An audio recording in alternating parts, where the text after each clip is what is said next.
এক যুবক অরিন্দম গত ২ বছর ধরে বিদেশে থেকে উপার্জনের চেষ্টা করছিল, কিন্তু বিদেশে গিয়ে তার কোনো ভালো কাজ জোটে না। আর যতটুকু আয় করে তাতে কেবল তার নিজের খরচই সামলানো যায়। একদিন সে ফোন করে তার স্ত্রী ঐন্দ্রিলাকে পুরো ব্যাপারটা জানায়। কথা শুনে ঐন্দ্রিলা বলে, কোনো চিন্তা করো না, তুমি ফিরে এসো, আমরা এখানে একসঙ্গে সব সামলাবো, কোনো সমস্যা হবে না। একথা শুনে অরিন্দম ভারাক্রান্ত মনে দেশে ফিরে আসে। কিন্তু বাড়ি ফিরে যেই না সে নিজের বাড়িটা দেখে, তার চোখ বিস্ময়ে ছানা বড়া হয়ে যায়। কারণ যে সময় সে বিদেশে গিয়েছিল তখন তার একটি ছোট্ট জরাজীর্ণ বাড়ি ছিল, কিন্তু এখন সেই জায়গায় দাঁড়িয়ে আছে এক বিশাল প্রাসাদ তুল্য কুঠির। এই দৃশ্য দেখে সে হতবাক হয়ে যায়। আসলে কে ছিল অরিন্দম, আর কিভাবে তার সেই ছোট্ট বাড়ি এখন বিশাল বাড়িতে রূপান্তরিত হলো? এই সব কিছুর সত্যতা জানতে পুরো কাহিনীটি অবশ্যই দেখুন। অরিন্দম থাকত ভারতের উত্তরপ্রদেশের বলরামপুর অঞ্চলে। সে ছিল তার বাবা মায়ের একমাত্র সন্তান। উপার্জনের আশায় সে বিদেশে যায়। বিদেশে গিয়ে যা উপার্জন করত সেই অর্থ সে সরাসরি তার বন্ধু অমিতের অ্যাকাউন্টে ট্রান্সফার করত। কারণ অরিন্দমের বাবা মা অশিক্ষিত ছিলেন, তাদের কোনো ব্যাংক অ্যাকাউন্টও ছিল না। অরিন্দম চাইতো না যে তার বৃদ্ধ পিতা ব্যাংকের লাইনে ঘুরে বেড়াক। তাই সে তার বন্ধু অমিতের মাধ্যমে মাসে মাসে কিছু অর্থ তার বাবা মায়ের কাছে পৌঁছে দিত এবং বাকি টাকা অমিত নিজের কাছেই রাখত। এভাবে সময় চলতে লাগলো। এক সময় অরিন্দমের বিদেশের চুক্তি শেষ হয়ে যায় এবং সে দেশে ফিরে আসে। ততদিনে সে ভালো অর্থ উপার্জন করে নিয়েছিল এবং ভালো অর্থ সঞ্চয়ও করে ফেলেছিল। তার বাবা মা তখন তাকে বলে, বাবা, এখন তো তুমি অনেক বড় হয়েছো, তোমার বিয়ে করারও বয়স হয়ে গেছে, তাই আমরা চাই তোমাকে একটা ভালো মেয়ে দেখে বিয়ে দিতে। দেখো, পাড়া প্রতিবেশী অনেক রকম কথা বলছে।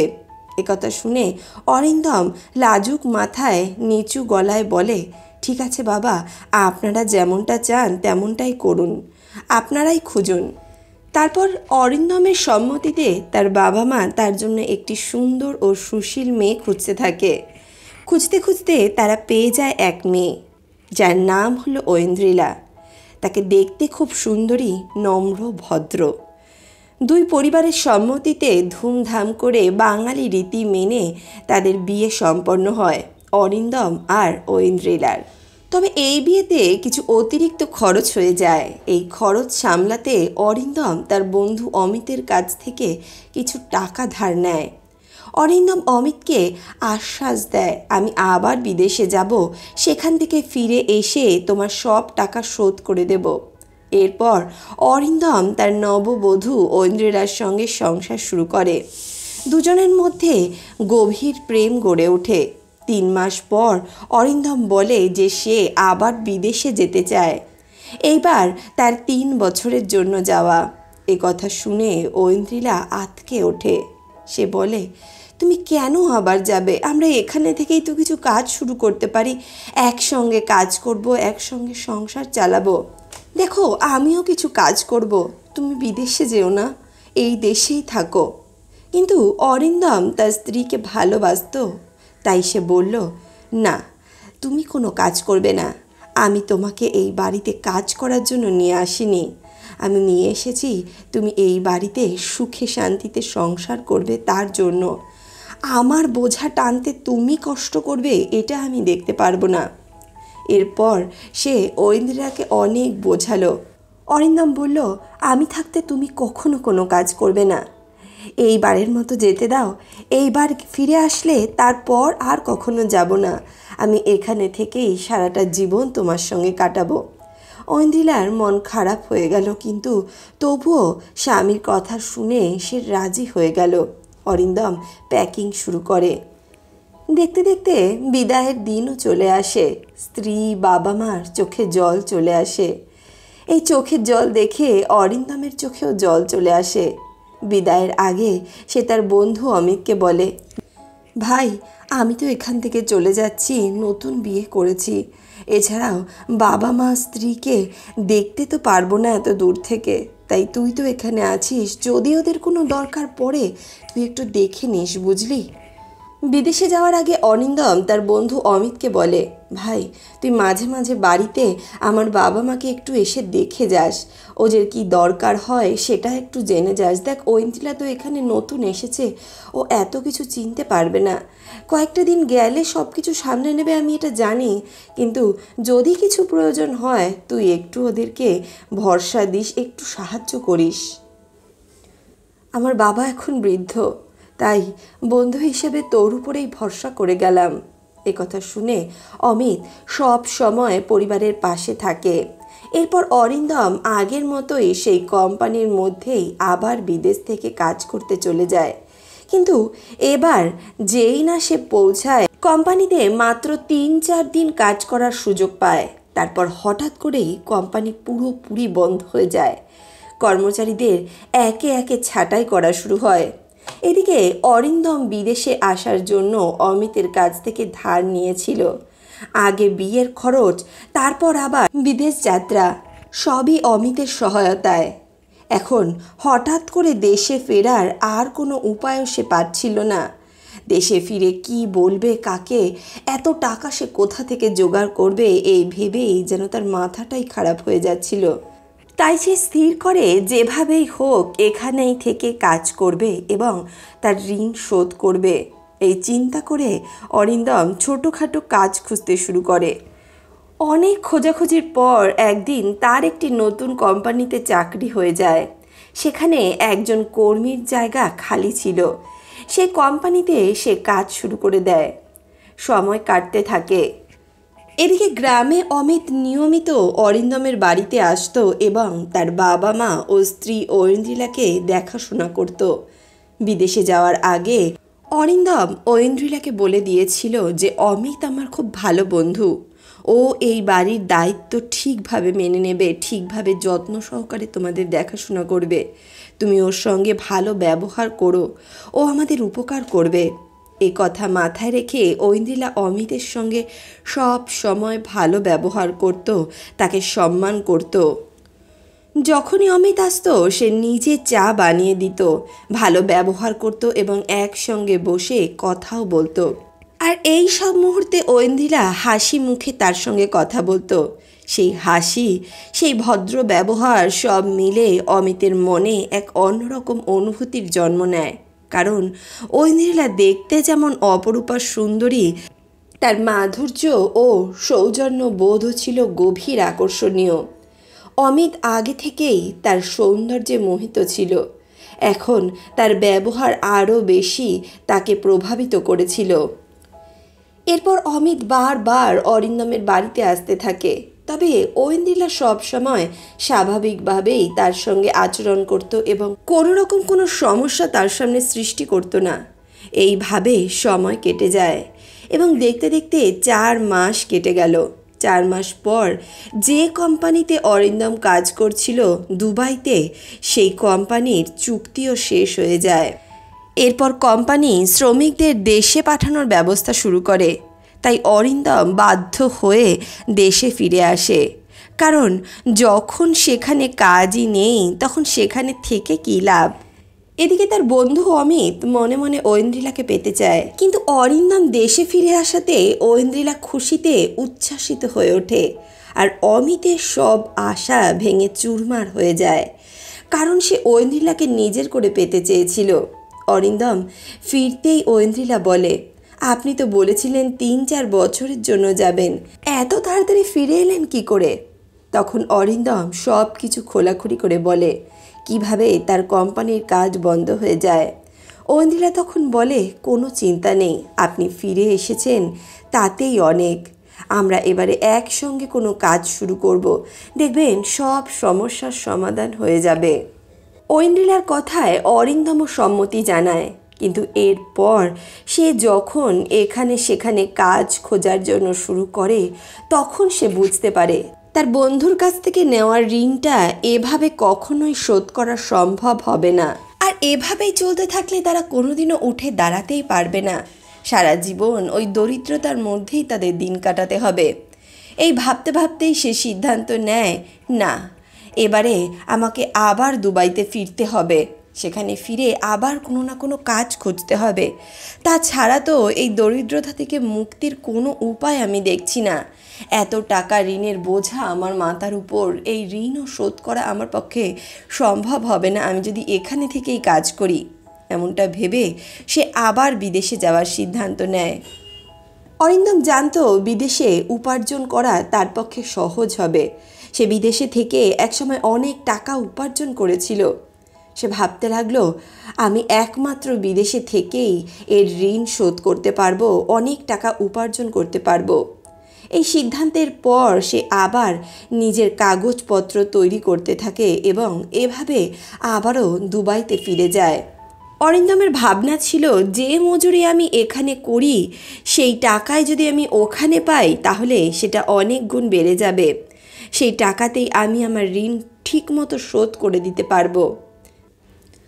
এই সমস্ত চিন্তা নিয়েই সে আবার দুবাইতে ফিরেছিল।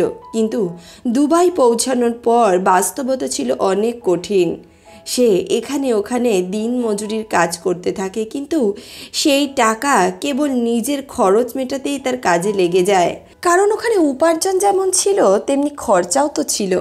তাকে ভাড়ার ঘরে থাকতে হতো, নিজে রান্না করে খেতে হতো। সব মিলিয়ে সে যে টাকা উপার্জন করত সেই টাকা প্রায় খরচই হয়ে যেত। আর যতটুকু অর্থ সে সঞ্চয় করে রাখত দেশে পাঠানোর জন্য, ততটুকু অর্থের মধ্যেও তাকে মাঝে মধ্যে নিজের খরচ চালাতে হতো, কারণ মাঝে মধ্যে মজুরির কাজও থাকতো না। এই অবস্থা দেখে অরিন্দম একেবারে হতাশ হয়ে পড়েছিল। এদিকে অরিন্দম খুব ভালোভাবে বুঝেছিল যে আবার ফিরে যাওয়া সহজ নয়, কারণ আগেই তার টাকা এইভাবে নষ্ট হয়েছিল। এইবার সে আর চাইছিল না যে আবারও সেই টাকা যা সে অমিতের থেকে ধার নিয়েছিল অকারণে অপচয় হোক। এদিকে ঐন্দ্রিলা তার বাবার বাড়ি যেতে চায়। সে একদিন তার স্বামী অরিন্দমকে বলে, শোনো, আমার মনে হচ্ছে একবার বাবার কাছ থেকে ঘুরে আসি। যদি তুমি বলো তাহলে 1-2 সপ্তাহের জন্য চলে যাই। এই কথা শুনে অরিন্দম বলে, হ্যাঁ হ্যাঁ, নিশ্চয়ই যাও, এতে কোনো অসুবিধা নেই। এরপর ঐন্দ্রিলা যাওয়ার প্রস্তুতি নেয়। কিন্তু ঠিক তার আগে অরিন্দম ফোন করে তার বন্ধু অমিতকে বলে, ভাই, একটা কাজ কর, আমার স্ত্রীকে বাবার বাড়ি পৌঁছে দিয়ে আয়। একথা শুনে অমিতের মনে যেন আনন্দের ঝড় ওঠে। সে ভাবে তার মনে লুকিয়ে থাকা ইচ্ছা যেন এবার পূরণ হতে চলেছে। এবার তো সে ঐন্দ্রিলার সঙ্গে একান্তে সময় কাটাতে পারবে। সে সঙ্গে সঙ্গেই রাজি হয়ে যায়। অমিত সরাসরি ঐন্দ্রিলার বাড়িতে গিয়ে বলে, বৌদি চলো, আমি তোমাকে তোমার বাবার বাড়ি পৌঁছে দিয়ে আসছি। তখন ঐন্দ্রিলা বলে, এজন্য আপনাকে কষ্ট করতে হবে না, আমার শ্বশুরমশাই তো আছেন, তিনিই আমাকে দিয়ে আসতে পারবেন, আপনি নিশ্চিন্তে বাড়ি ফিরে যান। কিন্তু অমিত বলে, না না বৌদি, অরিন্দম নিজেই আমাকে ফোন করে বলেছে যেন আমি তোমাকে তোমার বাপের বাড়ি পৌঁছে দিয়ে আসি। এছাড়াও কাকুর তো অনেক বয়স হয়েছে, শারীরিকভাবেও উনি পুরোপুরি সুস্থ নন। আপনার সঙ্গে যেতে গিয়ে যদি রাস্তায় আবার কোনো বিপদ হয় তাহলে আপনিই বড়সড় বিপদে পড়ে যাবেন। তার থেকে উনি বাড়িতে থেকে বিশ্রাম নিক, এটাই ভালো, আমি আপনাকে দিয়ে আসছি। ঐন্দ্রিলা তখন বলে, না না, এর কোনো প্রয়োজন নেই, আমার নিজের বাবাও তো অনেক বৃদ্ধ, তবুও তো আমি তার সঙ্গেই যাতায়াত করি, আমার এতে কোনো অসুবিধা হয় না, কখনো কোনো অসুবিধা বোধই করি না আমি, তাই এখনও আমার কোনো অসুবিধা হবে না, আপনি যেতে পারেন। কিন্তু অমিত বারবার জেদ করতে থাকে। অবশেষে অনিচ্ছা সত্ত্বেও ঐন্দ্রিলাকে তার সঙ্গে যেতে রাজি হতে হয় এবং শ্বশুর শাশুড়ির কাছ থেকে আজ্ঞা নিয়ে সে অমিতের গাড়িতে উঠে বসে। দুজন রওনা হয়। পথে যেতে যেতে অমিত নানা রকম গল্প করতে থাকে, কিন্তু ঐন্দ্রিলা সেই সব কথায় বিশেষ মন দেয় না। অমিত গাড়িতে রোম্যান্টিক গান চালায়, কিন্তু ঐন্দ্রিলা সেগুলোর প্রতি খুব একটা আগ্রহ দেখায় না, সে উদাসীন থাকতে চায়। অমিত বুঝতে পারে গান বা কথাবার্তায় ঐন্দ্রিলার মন পাওয়া যাবে না, তাই এবার সে সরাসরি বলে ওঠে, বৌদি তুমি তো সত্যিই খুব সুন্দর, আমার তো মনে হয় আমার বন্ধুর কপাল খুলে গেছে তোমাকে পেয়ে। ঐন্দ্রিলা তখন বলে, এটা তো দেখার দৃষ্টিভঙ্গি। সৌন্দর্য মানুষে না, মানুষের মনে থাকে। যার সঙ্গে বিয়ে হয় তার মধ্যেই সুন্দরতা খুঁজে নিতে হয়। আপনারও তো স্ত্রী আছে, তিনিও তো অনেক সুন্দরী। তখন অমিত বলে, হ্যাঁ আছে তো, কিন্তু আপনার মতো নয়, তাই তো ভালো লাগে না ওকে। ঐন্দ্রিলা তখন একটু চিন্তায় চুপ করে যায়। অমিত ভাবে বুঝি এবার সে তার সুযোগ নিতে পারবে। পথে যেতে যেতে অমিত এক রেস্তোরাঁর সামনে গাড়ি থামায় এবং বলে, বৌদি চলো কিছু খেয়ে নি, লম্বা রাস্তা। ঐন্দ্রিলা বলে, না না আমি খেয়ে এসেছি, আমার কিছু লাগবে না। কিন্তু অমিত জোর করতে থাকে। অবশেষে বিরক্ত হয়ে ঐন্দ্রিলা রাজি হয় এবং রেস্তোরাঁয় গিয়ে বসে। খাওয়া দাওয়া শেষে অমিত সেই রেস্তোরাঁতেই একটি ঘর বুক করে নেয় এবং বলে, চলো বৌদি একটু বিশ্রাম করে নেই, তারপর বাকি পথ যাব। ঐন্দ্রিলা সব বুঝে যায় এবং বলে, দেখুন অমিতবাবু, এত বড় পথ না এটা যে বিশ্রাম নিতে হবে। আপনি বিশ্রাম নিতে চাইলে নিতে পারেন, আমি বাইরেই বসে থাকব। অমিত বহু চেষ্টা করে, নানা কথা বলে ঐন্দ্রিলাকে ঘরে নিয়ে যাওয়ার চেষ্টা করে, কিন্তু সে সাফ জানিয়ে দেয়, না আপনি যেতে পারেন কিন্তু আমি যাব না। এ কথা শুনে অমিত রেগে যায় আর বলে, ঠিক আছে চলুন, আমি আপনাকে বাবার বাড়ি পৌঁছে দিচ্ছি। দুজন রওনা হয় এবং তারপর পুরো পথ একে অপরের সঙ্গে কোনো কথা বলে না। অবশেষে তারা ঐন্দ্রিলার বাবার বাড়ি পৌঁছে যায় এবং ঐন্দ্রিলা গাড়ি থেকে নেমে ভেতরে ঢুকে যায়। অমিত ফিরে যায়। ঐন্দ্রিলা তার বাবা মার সঙ্গে থাকতে শুরু করে, কিন্তু এখানে 5-6 দিন থাকার পর আবার অমিত গাড়ি নিয়ে সেখানে হাজির হয়। তখন ঐন্দ্রিলা বলে, কি ব্যাপার, আপনি এখানে কষ্ট করে এলেন কেন, কি হয়েছে? তখন অমিত বলতে থাকে, আসলে বৌদি, অরিন্দম আমাকে ফোন করে বলেছিল তোমাকে 5,000 টাকা দিয়ে আসতে, এই কারণেই আমি টাকা নিয়ে এসেছি। কথা বলে অমিত ঐন্দ্রিলার দিকে 10,000 টাকা বাড়িয়ে দিল। ঐন্দ্রিলা টাকা দেখে অবাক হয়ে যায়, বলে, এত টাকা কেন? 5,000 টাকা বলেছিল না, এখানে তো 10,000 টাকা রয়েছে, আমার এত টাকার প্রয়োজন নেই। তখন অমিত বলে, কোনো ব্যাপার না বৌদি, তুমি এই টাকা রেখে দাও, তোমার বাপের বাড়িতে এখন প্রয়োজন হতে পারে, ভালোভাবে খরচ করো, 5,000 টাকা আমি আমার পক্ষ থেকে দিচ্ছি। এ কথা শুনে ঐন্দ্রিলা পুরো টাকাটাই ফিরিয়ে দিয়ে বলে, আমার কোনো টাকা লাগবে না।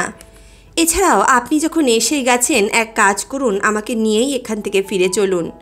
আমার এমনিতেই বাড়িতে যাওয়ার প্রয়োজন আছে, অনেকটা দিন এখানে থেকেছি, ভাবছিলাম আমি কাল পরশু নিজের থেকেই বেরিয়ে যাব, কিন্তু আপনি যখন চলে এসেছেন তাহলে আমাকে একটু নিয়ে চলুন বাড়িতে।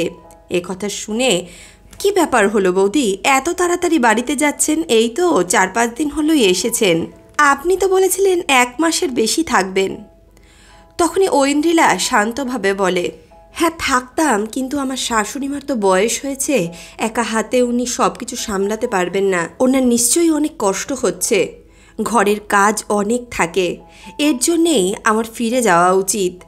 এমনটা ভেবেই আমি সব কিছু গোছগাছ আগের থেকেই করে নিয়েছিলাম, ভেবেছিলাম কাল পরশু রওনা দেব। এরপর অমিত তাকে নিয়ে বাড়ি ফিরে আসে আর ঐন্দ্রিলা আবার আগের মতোই ঘরে এসে ঘরের কাজ করতে শুরু করে। তবে অমিত এর মধ্যে অনেক কৌশল খেলেছিল, কিন্তু কিছুই কাজ হচ্ছিল না। সে যা করে হোক ঐন্দ্রিলাকে পেতে চাইছিল। শেষমেশ সে একটা চূড়ান্ত সিদ্ধান্ত নেয় আর ফোন করে তার বন্ধুকে সমস্ত কিছু জানায়। সে বলে, ভাই আমার টাকার দরকার, তাড়াতাড়ি টাকাগুলো আমাকে ফিরিয়ে দে, কারণ আমি একটা ট্রাক্টর কিনব। আসলে সে ইচ্ছা করেই এমনটা বলেছিল, যাতে ঐন্দ্রিলা যখন এই কথাটা শুনবে তখন বাধ্য হয়ে তার কথা মেনে নিতে চাইবে। এদিকে অরিন্দমও ঐন্দ্রিলাকে ফোন করে সমস্ত কিছু জানিয়ে দেয়। ঐন্দ্রিলা এক মুহূর্তও দেরি না করে বলে, ঠিক আছে, কোনো ব্যাপার না, বিয়েতে যেসব গয়না পেয়েছি সেগুলো সব বেচে দাও, যত টাকা পাবে ওকে দিয়ে দাও, আর বাকি ঋণ আমরা যেভাবে হোক শোধ করে দেব। এ কথা শুনে অরিন্দম অমিতকে সব কথা জানায়। এদিকে ঐন্দ্রিলা চলে যায় অমিতের বাড়িতে সমস্ত গয়নাগাটি নিয়ে। এই দৃশ্য দেখে অমিত বলে, বৌদি এগুলোর কি দরকার ছিল? তুমি শুধু আমার একটা কথা শোনো, সব ঠিক হয়ে যাবে। ঐন্দ্রিলা তখন সব কিছু বুঝে যায়। সে বলে, অমিতবাবু আপনি যা ভাবছেন তা কখনোই হবে না। আমি আমার স্বামীর সঙ্গে খুব সুখে আছি, আমি তাকে খুব ভালোবাসি।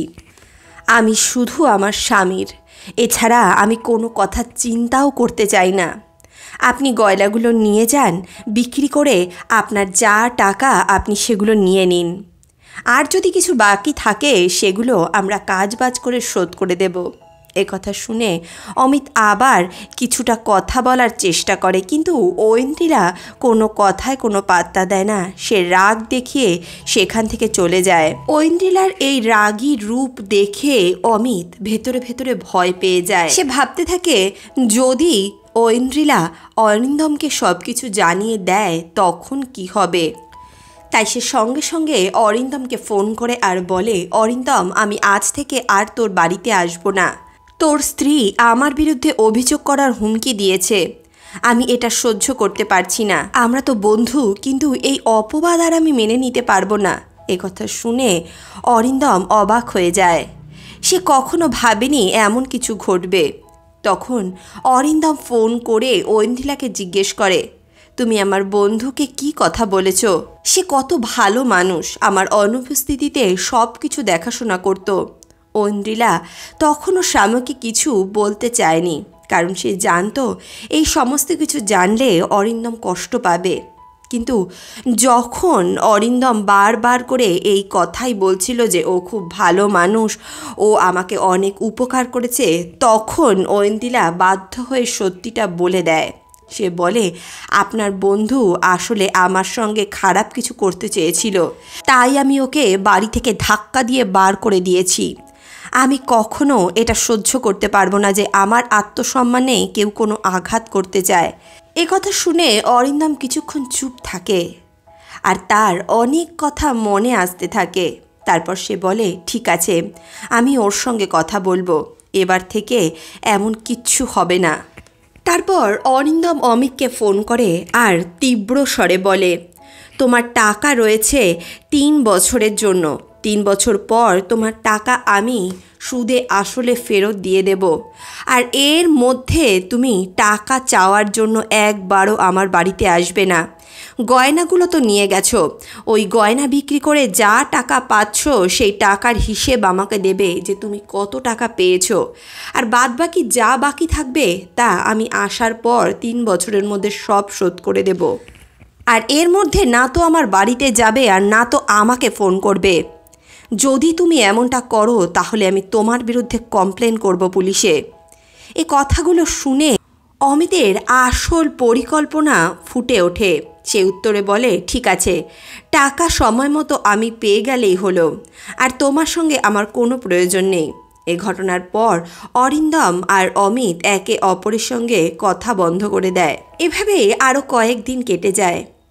একদিন অরিন্দম ঐন্দ্রিলাকে ফোন করে জানায়, কি করব, এখানে তো কিছুই হচ্ছে না আয়ের। কিভাবে যে ওর টাকাগুলো মেটাবো কিছুই বুঝতে পারছি না। শেষ পর্যন্ত যখন আমি ফিরে আসব তখন আমার কাছে কোনো টাকাই তো থাকবে না। এখানে 1 সপ্তাহ কাজ হয়তো 3-4 দিন বন্ধ থাকে, আর খরচ এত বেশি যে থাকা খাওয়ার খরচ দিতে দিতেই অর্ধেক টাকা শেষ হয়ে যায়। বাদবাকি যে কদিন কাজ থাকে না সে কদিন তো বসে বসেই খেতে হয়। তখন ঐন্দ্রিলা বলে, তাহলে এখন কি করব আমরা? কিভাবে টাকা পয়সা শোধ করব, সংসার চালাবো? অরিন্দম বলে, এক কাজ করো, আমাদের পাশের দিকে যে জমিটা রয়েছে সেই জমিটা বাবা মাকে বিক্রি করে দিতে বলো। তাই দিয়ে তুমি যে টাকা পাবে সেই টাকায় তুমি অমিতের টাকা শোধ করার পরেও অনেক টাকা বেঁচে থাকবে। তাই দিয়ে সেখানের একটুখানি তুমি সামলে নাও কিছুটা দিন, বাদবাকি আমি এসে চেষ্টা করব কোনো আয় করার। এ কথা শুনে ঐন্দ্রিলা খুব আতঙ্ক পেয়ে যায়। সে বলে, ছোট্ট জমি বিক্রি করে আর কত টাকাই পাওয়া যাবে? অবশেষে তিনি তার বাবাকে ফোন করে বলে, বাবা আমাদের কিছু টাকার দরকার, আমি ভাবছি পাশের জমিটা যদি বিক্রি করে দিই তাহলে মোটমাট কত টাকা পাওয়া যাবে। তোমার কি কোনো কিছু আইডিয়া আছে? আমার টাকার ভীষণ দরকার বাবা, না হলে সংসার চালাতে পারছি না। তার বাবা বলে, মা, জমি বিক্রি করার প্রয়োজন নেই, আমি তোকে টাকা পাঠাচ্ছি। আমার যতটা সম্ভব তোকে পাঠিয়ে দিচ্ছি, বাদ বাকি যদি কিছু থাকে তুই কোথা থেকে জোগাড় করে নিস। এই কথা শুনে ঐন্দ্রিলা ভেবে বলে, ঠিক আছে বাবা, আমি কি সিদ্ধান্ত নিচ্ছি তোমাকে জানাচ্ছি। তারপর তিনি ভাবতে থাকেন, কেননা আমি কিছু কাজ শুরু করি, কিছু অর্থ আয় করতে পারলে এই সমস্যার সমাধান হতে পারে, পরিবারটাও চলে যাবে আর ঋণটাও শোধ করতে পারবো। এমনটা ভেবেই সে তার শ্বশুর শাশুড়ির কাছে যায় আর বলে, বাবা, আমি কিছু কাজ করতে চাই। আসলে এখানে গ্রামে তো দুগ্ধ উৎপাদনের কাজ খুব ভালোভাবেই চলে। আমরা যে কয়েকটা গাভী কিনে নিই, তারপর সেখান থেকে দুগ্ধ উৎপাদন করে আমরা যদি বাইরে বিক্রি করি তাহলে বেশ ভালো টাকায় উপার্জন করতে পারবো। কারণ দেখুন, আপনার ছেলের আয় বন্ধ এবং এখন সময় মতো যদি কাজ কিছু না পায় তাহলে সংসার চালানো কঠিন হয়ে পড়বে। শ্বশুর শাশুড়ি বলে ওঠে, ঐন্দ্রিলা, জানিস মা, তোর স্বামী এগুলো পছন্দ করে না। দেখ, ও খুব রাগ করবে যদি শোনে তুই কোনো কাজ করছিস। ঐন্দ্রিলা বলে, কিন্তু বাবা, তুমি এত কেন ভাবছো? ওকে কিচ্ছু জানাবো না, কিচ্ছু বলবো না। ও কিভাবে বুঝবে আমরা কি কাজ করছি না করছি? তোমরা ওকে কিছু বলো না, আমিও কিছু বলবো না। বাবা মা কিছুক্ষণ চিন্তা ভাবনা করে, তারপর রাজি হয়ে যায়। ঐন্দ্রিলা তার বাবাকে ফোন করে বলে, বাবা, আপনি আমাকে কিছু টাকা পাঠিয়ে দিন, আমি 4টে গরু কিনব আর তাই দিয়েই দুগ্ধ বিক্রির ব্যবসা শুরু করব। বাবা তাকে সাহায্য করেন, টাকা দেন। শ্বশুর শাশুড়ি সেই গরু লালন পালন করতে তাকে সাহায্য করেন। কয়েকদিনের মধ্যেই ঐন্দ্রিলা কয়েকজন ডিলারের সঙ্গে দেখা করে এবং 4টি গাভী থেকে প্রাপ্ত দুগ্ধ তাদের কাছে বিক্রি করে দেয়। এভাবেই তার দিন কাটতে থাকে এবং উপার্জনও আস্তে আস্তে বেড়ে যায়। এভাবেই 4টে গাভী থেকে সে আস্তে আস্তে আরও গাভী কিনতে শুরু করে। ওদিকে অরিন্দম বিদেশে থেকেই টুকটাক কাজ করে নিজের খরচ চালাচ্ছিল আর যতটুকু পারছিল ততটুকু জমানোর চেষ্টা করছিল।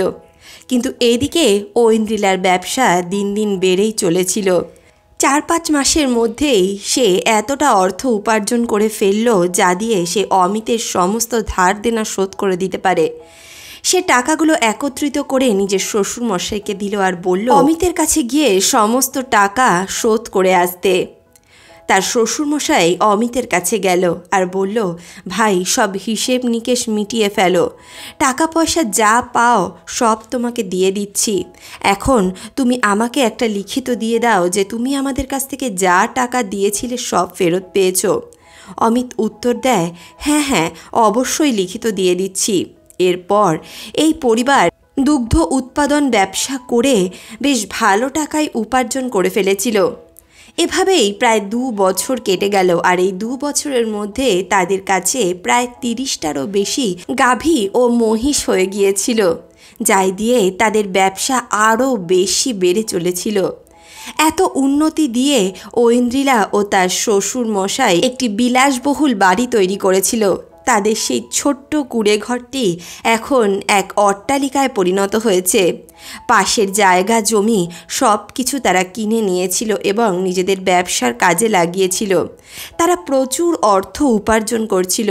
এদিকে অরিন্দম তখনও সেখানে থেকে সামান্য কাজ করছিল আর নিজের দিন কাটাচ্ছিল। এভাবেই 3টে বছর কেটে গেল আর 3 বছরের চুক্তিও তার সম্পন্ন হলো। 3 বছরের চুক্তি শেষ হয়ে যাওয়ার পর ঐন্দ্রিলা তাকে ফোন করে জানালো, দেখো, অনেক তো হলো, আর ওখানে থাকার তোমার প্রয়োজন নেই, এবার বাড়ি ফিরে এসো। অরিন্দম বলল, কিন্তু ঐন্দ্রিলা, এখানে 3 বছর থেকেও তো আমি বেশি টাকা উপার্জন করতে পারলাম না, দেশে কি নিয়ে ফিরবো? বাড়িতে গেলেই তো ঋণের বোঝা মাথার উপর এসে পড়বে, কি দিয়ে কি করব বুঝে উঠতে পারছি না।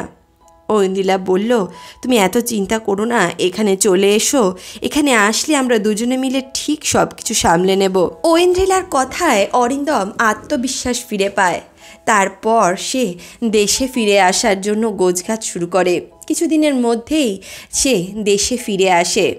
কিন্তু যখন সে দেশে ফিরে আসে, বাড়ির সামনে দাঁড়ায়, নিজের বাড়ির দিকে চোখ খুলে তাকিয়ে সে হতবাক হয়ে যায়। এত বিশাল অট্টালিকা, তার তো একটা ছোট্ট কুঁড়ে ঘর ছিল। এত টাকা তারা কিভাবে পেল, কিভাবে ওই ছোট্ট কুঁড়ে ঘর থেকে এত বড় অট্টালিকায় পরিণত হয়ে গেল, সে ভেবে কুল পাচ্ছিল না। ঘরের ভিতর ঢুকতেই তার বাবা মা তাকে স্বাগত জানায়। তারা বলে ঐন্দ্রিলাই এই সমস্ত কাজ একা হাতে সামলেছে, তার হাতেই এই সমস্ত কিছু গড়ে উঠেছে। অরিন্দমের বাবা তাকে জানায় কিভাবে ঐন্দ্রিলার বাবা তাকে টাকা দিয়ে সাহায্য করেছিল এবং সেই টাকা দিয়ে সে পশুপালনের ব্যবসা শুরু করে। একথা শুনে অরিন্দমের চোখে জল চলে আসে। সে তার স্ত্রীর ধৈর্য, আত্মমর্যাদা এবং তার এত প্রচেষ্টা দেখে মুগ্ধ হয়ে যায়। নিজের স্ত্রীর প্রতি তার সম্মান চতুর্গুণ বেড়ে যায়। স্ত্রীর দিকে তাকিয়ে তার চোখে জল চলে আসে।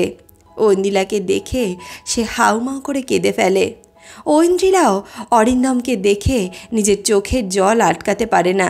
কিন্তু এখন তারা একসঙ্গে তাদের সেই ব্যবসা সামলানোর প্রতিশ্রুতি নেয়।